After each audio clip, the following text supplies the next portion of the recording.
That one's driven deep to right field. There it goes. 3 home runs for Curtis Granderson.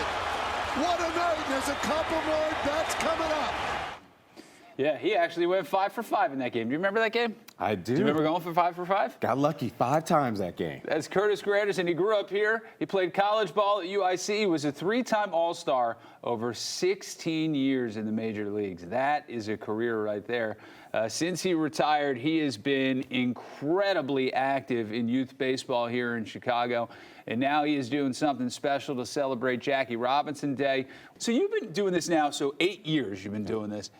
And you've done an incredible job. And, you know, it's like, how have you done it? Because a lot of kids don't want to play baseball now, especially kids who live in the city don't want to play baseball now.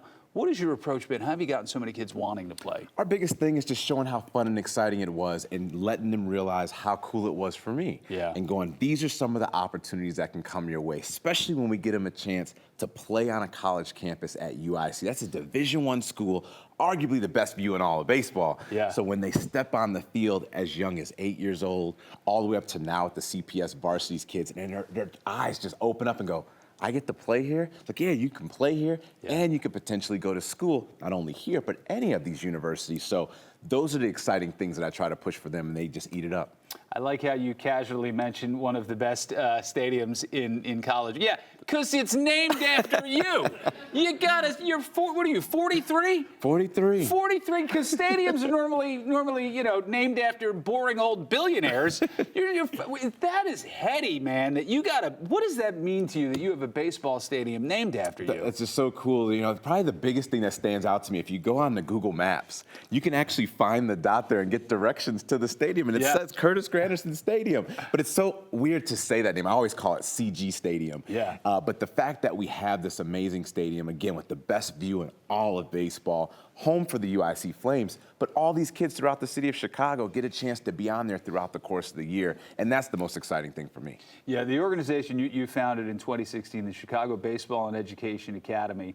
Tell me a little bit about that and the event that's coming up. It's the 11th through the 14th. I mentioned, obviously, 80 CPS teams are playing, but how did the CBEA come to be and this event come to be? In 2016, when we founded Chicago Baseball Educational Academy, I made the donation to UIC for the stadium, but in part of having that donation, I said, not only do I want the UIC Flames to play there, but I also want to make this home for all these kids that live within walking distance, within the blue line, within the 8 bus, all these areas to come on this field and get a chance to play. And we just talked about the weather right before we came on. And you know how Chicago is. Yeah. It's 70 today, but it could be snowing next week. Right. So when these kids are practicing on their fields throughout the city of Chicago, if it rains, if it's snow, if it's cold, then all of a sudden baseball is off. But the great thing about UIC allowing us to use the facility for CBEA, we are the largest indoor facility in the city of Chicago that offers everything for free. So you can go inside in the winter months, you can come outside when we have great weather on the weekend like we had this year, and it happens all year long. Yeah, I mean, you're making an incredible impact, but a guy I like to call the Curtis Granderson of youth softball is our own Paul Conrad, who's very involved, and I know you've worked with him a little bit. You can level with me. I mean, what is he doing for the future of softball in this city? I mean, does he know what the hell he's doing? You know what? Here's the thing. As long as he's talking about the 16-inch softball, you know, then he's going. Not the 12-inch. Right. The Chicago-style 16-inch clincher. That's the one he's got to be talking about. That's what I'll start focusing on. I want to talk about your career a little bit. I mean, I mentioned it at the top. You know, 16 years, you know, very few people play 16 years in the bigs. You played in some great cities, too. I'm curious, where was your favorite place to play? Can you narrow it down? Was New York? I mean, so interesting. A lot of people assume it's New York, and I had Jeter over there, and Ichiro, A-Rod, Cano, and then I was also with the Mets. Went to the World Series with David Wright, Lucas Duda, one of my best buds in the game. But I got to go to where it started, and that was the Detroit Tigers. They drafted me. I made it to the big leagues with them. I went to my first World Series with them. I was about to buy my second home there, and then got traded to the Yankees that same week that it all ended up happening. So didn't end up getting a place there, but Detroit was the place that started it for me. I was looking at a lot of the teams you played on, and there were a couple of down years for the teams, but by and large, like most of the teams you played for, winning teams. And then, you know, I'm looking at the White Sox right now and just the stretch they're in. And I know you've got to obviously see what's going on there.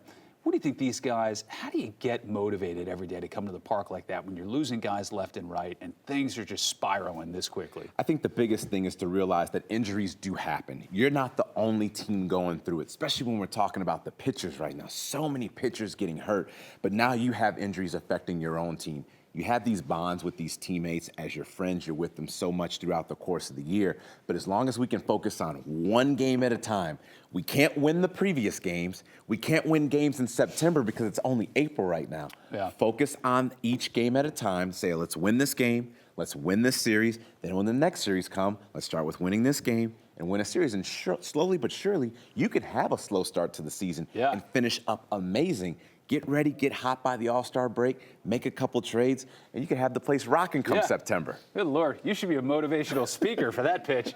Hey, I'm going to give another pitch for you. More than 80 CPS varsity teams playing this weekend to honor Jackie Robinson. Several marquee games, again, are in Crestwood and Curtis Granderson Stadium at UIC. For more info, go to cbeauic.org. Curtis, thanks so much. Good having you. Thanks for having me.